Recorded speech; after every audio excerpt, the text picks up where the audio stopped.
Hello students, welcome back. और इस video में अपन कॉन्जुगेट एसिड बेस पेयर्स की स्टडी करेंगे कि उनको कैसे रीड किया जाता है, कैसे उनको आइडेंटिफाई किया जाता है। ऑलराइट। सो उसके लिए आपको बस ये सिंपल सी चीज़ पता होनी चाहिए कि लेट्स सपोज कोई एक स्पीसी है, अगर वो हाइड्रोन यानी कि हाइड्रोजन आयन को डोनेट करती है, रिलीज करती है, तो ऐसी स्पीसी को अपन बोलते हैं एसिड। ऑलराइट। और अगर कोई एक ऐसी स्पीसी है जो हाइड्रोजन आयन को रिसीव करती है, अपने आप में उसको ऐड करती है, तो ऐसी स्पीसी को अपन बोलते हैं बेस। ऑलराइट। सो ये वाला जो कॉन्सेप्ट है, कॉन्जुगेट एसिड बेस का जो कॉन्सेप्ट है, वो हाइड्रोजन आयन के रेस्पेक्ट में अपने को स्टडी करना होता है। ऑलराइट। सो एसिड वो जो H प्लस डोनेट करते हैं और बेस वो जो H प्लस रिसीव करते हैं। अब बात करते हैं कॉन्जुगेट एसिड बेस पेयर क्या होते हैं। ऑलराइट। सो लेट्स सपोज कि कोई एक एसिड है, ऑलराइट, और इस एसिड ने अपना एक H प्लस आयन किसी को डोनेट कर दिया। अब वो एसिड अपना H प्लस आयन किसको देगा?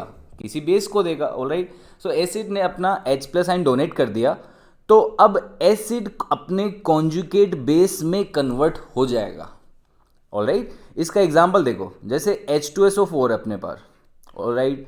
H2SO4 ने क्या किया, एक एसिड बेस रिएक्शन में अपना एक H हाइड्रोजन H प्लस की फॉर्म में रिलीज कर दिया, तो ये क्या बन जाएगा? HSO4 माइनस, और इसने अपना एक H प्लस रिलीज कर दिया। तो मैं बोल रहा हूं कि जब ये H प्लस रिलीज करने वाला जो स्पीसी बनाता है, वो हो जाएगा इसका कॉन्जुगेट बेस, क्योंकि ये खुद क्या है? एसिड। ऑलराइट।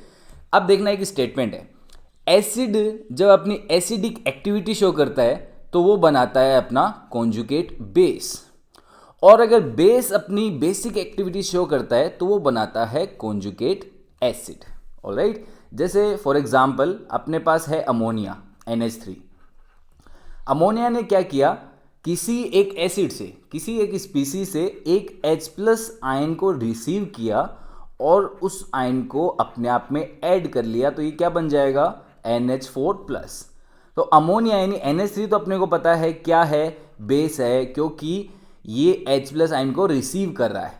जब ये H प्लस आयन को रिसीव कर लेगा तो जो स्पीसी बनेगा उसको अपन बोलेंगे कॉन्जुगेट एसिड। आई थिंक अब आपको बहुत अच्छे समझ में आ गया होगा कि कॉन्जुगेट एसिड बेस क्या होते हैं। ऑलराइट। अब मैं एक स्टेटमेंट आपको बताता हूं। देखिए स्टेटमेंट लिखा हुआ है, conjugate acid base pairs differ by one H plus ion from each other. कैसे स्टेटमेंट? जैसे H2SO4 तो अपना क्या है? एसिड। और HSO4 माइनस इसका क्या है? इसका कॉन्जुगेट बेस। अब देखिए ये तो अपना एसिड हो गया, ये अपना कॉन्जुगेट बेस हो गया। इन दोनों में डिफरेंस किस चीज का है? इन दोनों में डिफरेंस किस चीज का है? सिर्फ और सिर्फ एक H प्लस आयन का। इसीलिए ये स्टेटमेंट लिखा गया। बहुत इंपॉर्टेंट स्टेटमेंट है, इसको नोट डाउन करके रखो। Conjugate acid base pair differ by one H plus ion from each other. अब यहां पे चेक कर सकते हैं, NH3 में चेक करो। NH3 क्या था? NH3 क्या था? NH3 था बेस। जब इसने एक अपना H प्लस रिसीव किया, क्योंकि बेस तो H प्लस रिसीव करेंगे, तब ये बन गया NH4 प्लस। ये इसका क्या हो गया? Conjugate acid. अब देखो इन दोनों में डिफरेंस किस चीज़ का है? सिर्फ और सिर्फ H प्लस का। इसीलिए ये स्टेटमेंट लिखा गया है। कभी कभी एग्जाम में डायरेक्ट ये पूछा जा सकता है, तो याद रखना है। अब देखो ये स्टेटमेंट जो मैंने बोला कि कॉन्जुगेट एसिड क्या होते हैं, species formed after addition of one H plus ion to a base. एक बेस में आप एक H प्लस आयन ऐड कर दोगे तो कॉन्जुगेट एसिड बन जाएगा। और कॉन्जुगेट बेस क्या होंगे? Species formed after removal of one H plus ion from N acid. एक एसिड से एक H प्लस आयन रिमूव कर दोगे तो उसका क्या बन जाएगा? कॉन्जुगेट बेस बन जाएगा। ठीक है। तो अब मैं दो तीन एग्जाम्पल आपको देता हूँ। एक बहुत अच्छा एग्जाम्पल H2SO4 का अपन जैसे डिस्कस किए, उसको मैं कंप्लीटली डिस्कस करना चाहूँगा। लेट्स सपोज अपना H2SO4 है, ये क्या है? एसिड। तो एसिड अपना एसिडिक एक्टिविटी कैसे शो करेगा? अपना हाइड्रोजन को H प्लस आयन की फॉर्म में रिलीज करके। तो ये क्या बन गया है? इसका कॉन्जुगेट बेस। ऑलराइट। लेकिन HSO4 माइनस में एक ऐसा हाइड्रोजन है जिसको फर्दर रिलीज किया जा सकता है। तो HSO4 माइनस ने क्या किया?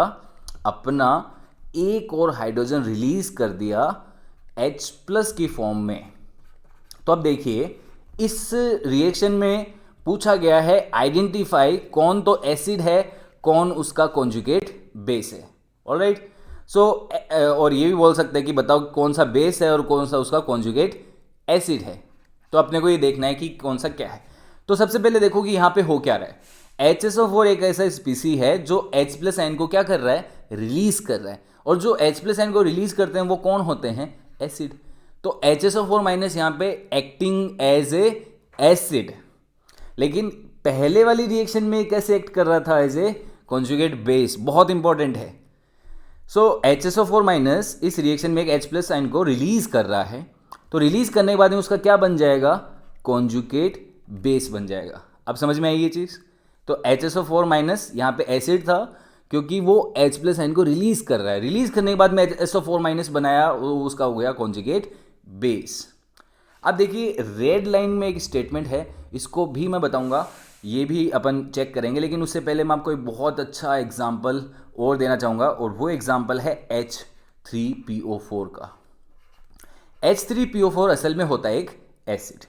H3PO4 क्या हुआ, आयनाइज हुआ और इसने एक अपना हाइड्रोजन रिलीज कर दिया।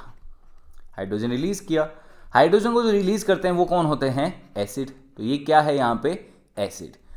और जब हाइड्रोजन को रिलीज कर दिया तो बनने वाला स्पीसी क्या होगा, कॉन्जुगेट बेस। तो इसका कॉन्जुगेट बेस हो गया। लेकिन अब जो H2PO4-1 बना है वो फर्दर अपना एक हाइड्रोजन रिलीज करके HPO4-2 बना सकता है। इसने एक और अपना हाइड्रोजन रिलीज कर दिया। आइडेंटिफाई करो कौन सा एसिड है।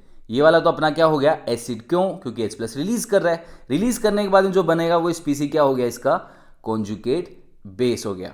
लेकिन फर्दर ये एक और हाइड्रोजन रिलीज कर सकता है। तो HPO4-2 रिलीज कर रहा है एक और हाइड्रोजन, क्या बन जाएगा ये, PO4-3 प्लस H+। जल्दी से आइडेंटिफाई करो यहाँ पे कौन सा एसिड है, कौन सा कॉन्जुगेट बेस है।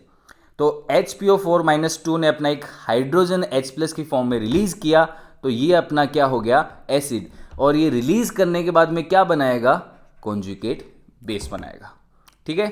और ऐसे ही कोई बेस में होगा। बेस क्या करता है, बेस क्या करता है, H+ आयन को ऐड करता है। ऐड करने के बाद जो स्पीसी बनेगा वो उसका क्या हो जाएगा, कॉन्जुगेट एसिड। सिंपल।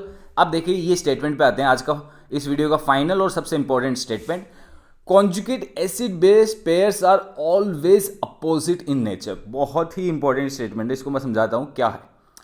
असल में बोलना चाह रहे हैं कि कॉन्जुगेट एसिड बेस पेयर का नेचर अलग अलग होता है। अगर कॉन्जुगेट एसिड बेस का जो पेयर है उसमें एसिड स्ट्रॉन्ग होगा तो उसका कॉन्जुगेट बेस वीक होगा। जैसे H2SO4 आपने सुना होगा, सल्फ्यूरिक एसिड बहुत ही स्ट्रॉन्ग एसिड माना जाता है, राइट। तो इसका जो कॉन्जुगेट बेस होगा HSO4-, ये क्या कैसा बेस होगा, एक वीक बेस होगा। ये तो पता लग गया ना कि ये बेस है ये पता लग गया ये कॉन्जुगेट बेस है, मतलब है तो बेस, लेकिन सिंस इसका एसिड स्ट्रॉन्ग है इसलिए ये जो बेस बनेगा एक स्ट्रॉन्ग बेस नहीं होगा, ये एक होगा वीक बेस। ऑलराइट। अब देखिए ये अपन बात करते हैं HCOOH की, फॉर्मिक एसिड की। ठीक है, इसने अपना एक H रिलीज किया तो HCOO- बनाया प्लस H+ बनाया। अपने को पता है ये एक ऑर्गेनिक एसिड है जो कि कैसे होते हैं, वीक होते हैं। This is a weak acid. और जब इसने अपना H+ रिलीज कर दिया तो ये इसका क्या बन गया, कॉन्जुगेट बेस। तो अगर एसिड वीक है तो इसका कॉन्जुगेट बेस कैसा होगा, स्ट्रॉन्ग। ऑलराइट। सो इस वीडियो में अपने बहुत इंपॉर्टेंट डिस्कशन किया है। Don't ignore this discussion, this is very important. मैंने रेड लाइन में इंपॉर्टेंट पॉइंट लिखा है। एक ही पॉइंट लिखा है, conjugate acid base pairs differ by 1 H+ ion from each other. ये इस पूरे वीडियो का कंक्लूजन है। ऑलराइट। सो कॉन्जुगेट एसिड बेस पहचाना आपको आ गया है। कॉन्जुगेट एसिड बेस पेयर्स का जो मैथमेटिकल कैलकुलेशन है कि उसके Ka-Kb में क्या रिलेशन होगा, उसको देखने के लिए इसी वीडियो के डिस्क्रिप्शन में आपको एक और वीडियो का लिंक मिलेगा, उसको देखें, अच्छे समझे। So guys this is it in this video. जो भी डाउट है आप कमेंट सेक्शन में लिख सकते हैं। I will meet you in the next video. Thank you very much.